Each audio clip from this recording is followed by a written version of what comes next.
Bismillahirrahmanirrahim. Assalamualaikum warahmatullahi wabarakatuh.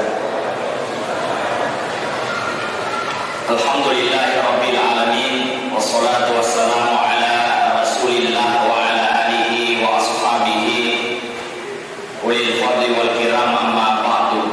Subhanaka la ilma lana illa ma 'allamtana innaka antal alimul hakim.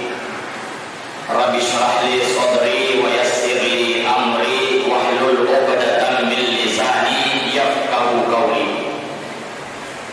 Sinina teman-teman lebih hadir Bapak dan Ibu hadirin hadirat yang insyaallah semuanya dirahmati dan dimuliakan oleh Allah Subhanahu wa taala.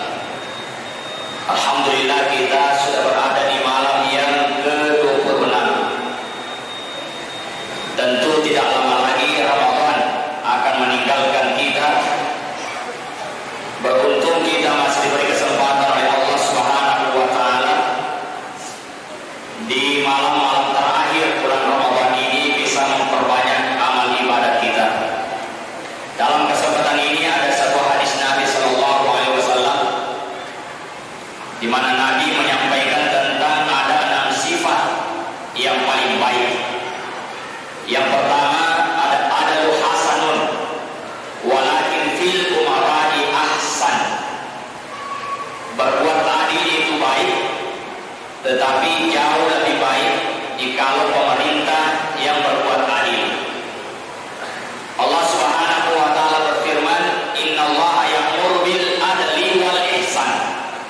Sesungguhnya Allah memerintahkan kita semua berbuat kebaikan dan berbuat secara adil.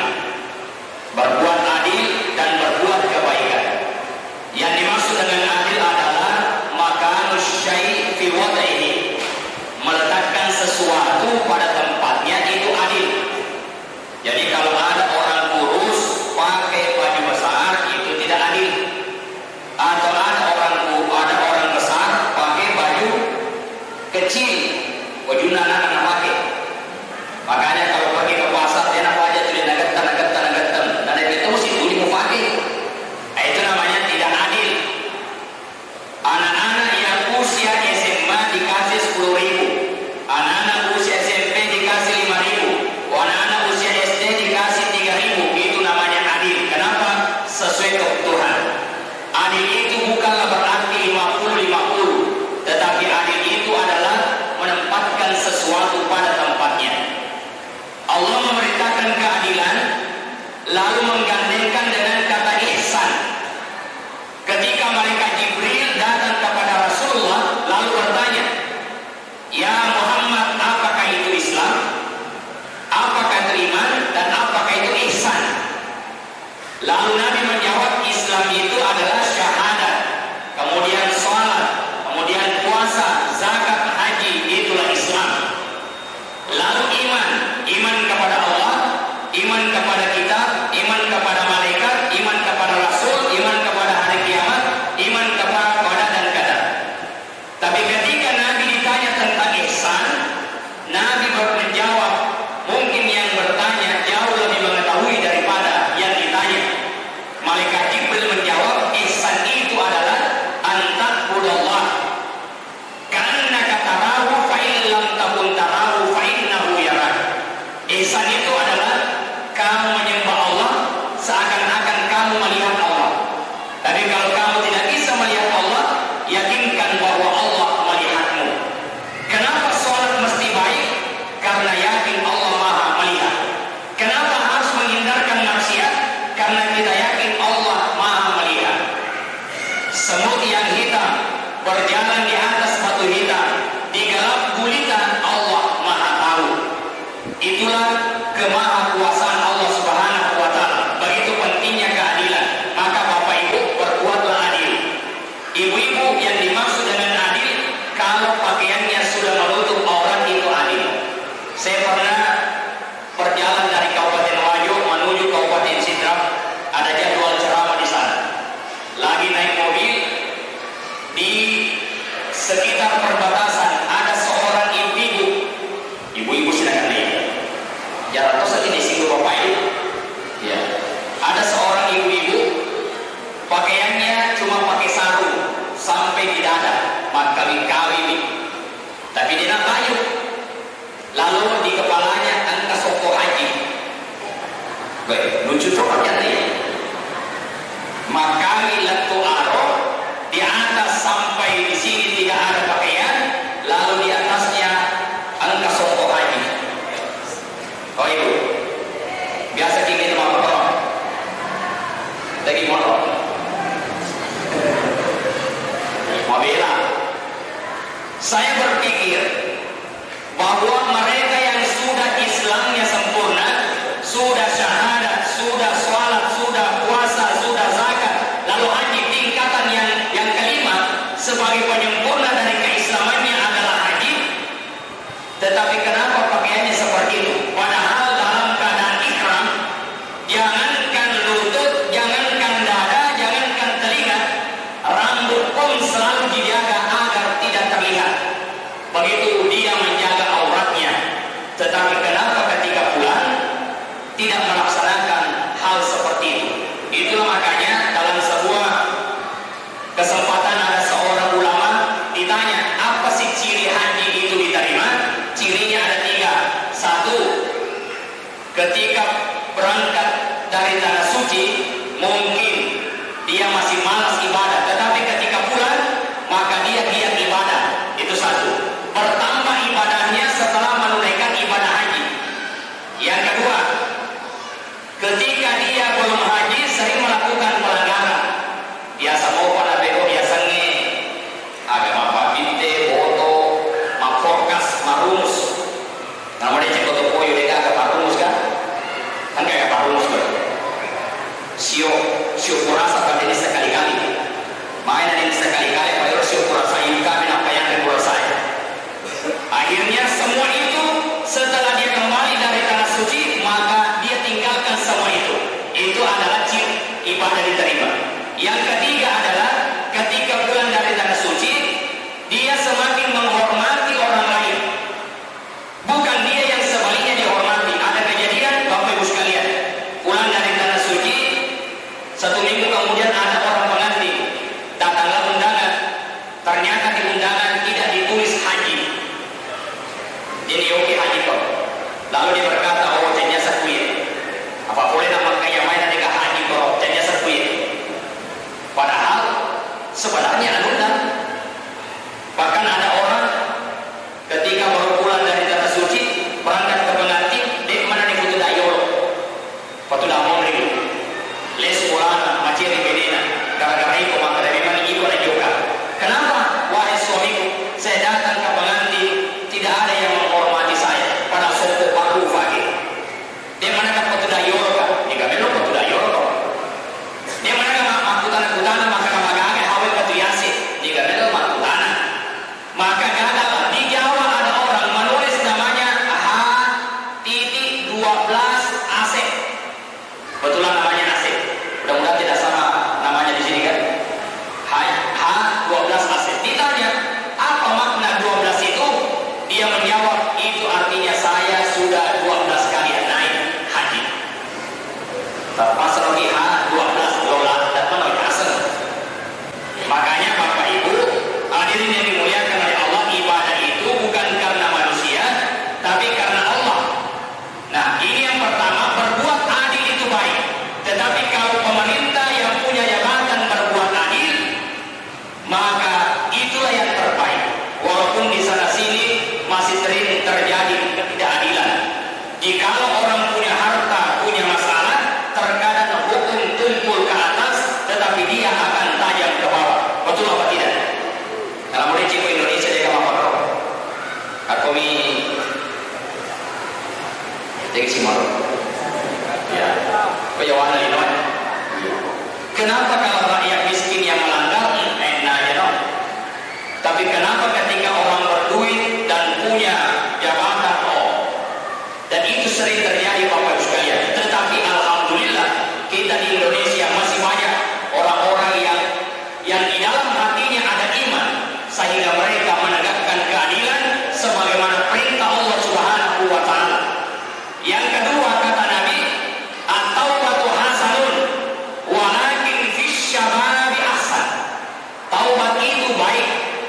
Tetapi yang paling baik kata Nabi adalah pemuda yang taubat. Kalau ada pemuda di Tokoyo, taubatnya ketika di masa muda, itu yang terbaik. Karena kalau usia 60 tahun, 70 tahun baru taubat, kok kasih taubat sama pengantin. Dia mau taubat suruh dong. Maka itu tidak baik. Walaupun sebenarnya masih ada jalan. Ya Allah, saya bertobat dari mencuri. Berapa umurnya? Sudah 80 tahun. Yang dulu selalu mencuri kelapanya orang. Lalu dia tobat. Kenapa dia tobat? Dia tidak boleh menreki kalau pun tidak tahu. Maka yang terbaik itu adalah seorang pemuda. Ini kan banyak pemuda kan? Dia mau pakai kaloro. Dia mau pakai kaloro. Dia taubat. Hadir tarawih 20 rakaat. Hadir tasbih. Taubatnya. Kata Allah Subhanahu wa taala, ya ayyuhalladzina amanu, wahai orang-orang yang beriman, tubu ila Allah, taubatlah kepada Allah taubatan nasuha, dengan taubat yang sesungguh-sungguhnya. Ternyata taubat penjelatan. Itu mafasih cuman banyak fasih agak rusuh. Bukan taubatnya ibu yang akan melahirkan. Ketika akan lahir anaknya taubat, ya Allah taubat. Tali waliyo patina paling bagaimana taubat. Situ mengolok palises. Betul ibu? Taubat anggota ya taubat. Taubat. Makanya suami itu kalau mau melahirkan istri dampingi. Kalau tahu laki istri sakit melahirkan, matolnya ada saliur. Oh. 5 mata capu dia pada suara naik. Coba ya, begitu susahnya. Itu sebabnya Bapak Ibu sekalian, ketika Nabi SAW akan lahir, sesungguhnya ibunya yang bernama Aminah, indukna Nabi Yasani Aminah, tidak merasakan sakit. Bahkan ketika Nabi lahir, Aminah tidak merasakan sakit. Kenapa? Dalam buku sejarah dikatakan, sejarah tentang kehidupan Nabi Muhammad SAW, ketika Nabi akan lahir, itu datang mereka Jibril memberikan doa. Walau Jibril alaihissalam datang dalam rupa manusia bertemu dengan ibunya Rasulullah, bacalah doa ini, Bismillahirrahmanirrahim, u'idzu birabbil walidis samad min syarri kulli dhi hasadin idza hasad. Itulah yang dibaca. Sehingga ulama mengatakan siapa perempuan yang kemudian membaca itu dalam keadaan hamil, maka 3 hal Allah hindarkan. Yang pertama, dia menangidar. Bukan minggu mengidar di Makurai. Saya punya teman, lakinna balalo, suaminya lewat, cakuasi. Songkona bandita lakinna cakuasi. Nemo fakana lakinna cakuasi. Sisanya pun cidui, dia dah cakuas. Betul ibu? Dia semakin lagi, kudui dia dah cakuas. Wallahu a'lam. Itu namanya terkena penyakit lidah, dan laki-laki harus memahami itu. Saya punya sahabat, orang dari mengajar, ditendang sama istrinya. Ketika ditendang, kufur namanya. Itu orang durhani, gak kena malah kufur. Itu sebabnya laki-laki kalau marah, jangan tinggalkan rumah. Masih itu rumah dulu lesu. Sisanya lesu masih ini, mertuanya menelpon saya, Pak Ustaz, iya, ada sahabat itu meninggalkan istrinya karena ditendang. Padahal yang menendang itu bayinya. Anak kasih tak pernah mati dari lalu. Maksudnya apa? Karena pengaruh janin yang ada dalam tubuhnya, sehingga emosinya tidak stabil. Sehingga begitu keadaannya. Lalu saya panggil sahabat saya, lalu kemudian diantar pulang ke rumahnya, lalu kemudian mereka baikan kembali. Seorang suami harus memahami keadaan seperti itu. Tapi enggak rumah mendewi tali waliwat nama ngidap. Tali waliwat. Bauna laki namanya nemo. Bauna laki tahu apa nyaman nemo. Iya ya sekali waliwat. Tapi salah dia kagak gue. Makanya Quran ini nomor Pak Burana yang tongkat di mangida bedena juga mungkin Pak Guru menjami apa Guru makhluk Pak mereka tahu. Hadirin yang dimuliakan oleh Allah, yang kedua, kalau membaca doa tadi insya Allah Allah hindarkan dari keguguran. Yang ketiga,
Tetapi narik kotosugi malaku, inilah yang dibutuhkan agama.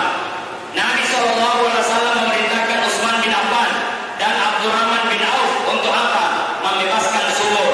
Kenapa dia diutus? Karena Nabi tahu sahabat yang dua ini adalah sahabat yang kaya, yang rela menyerahkan hartanya di jalan Allah, sehingga mereka membeli sumur itu lalu diwakafkan kepada orang Islam.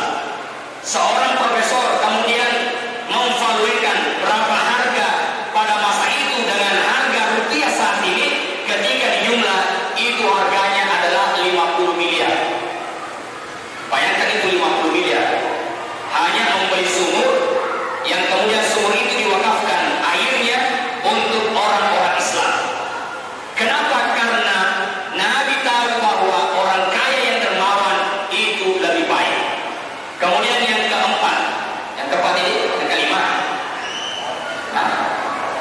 yang keempat, al-wara'u hasanun walakin fil ulama'i ahsan. Wara itu baik, tapi jauh lebih baik kalau ulama wara. Contoh begini, berpakaian levis dan ketat itu sebenarnya sudah menutup aurat.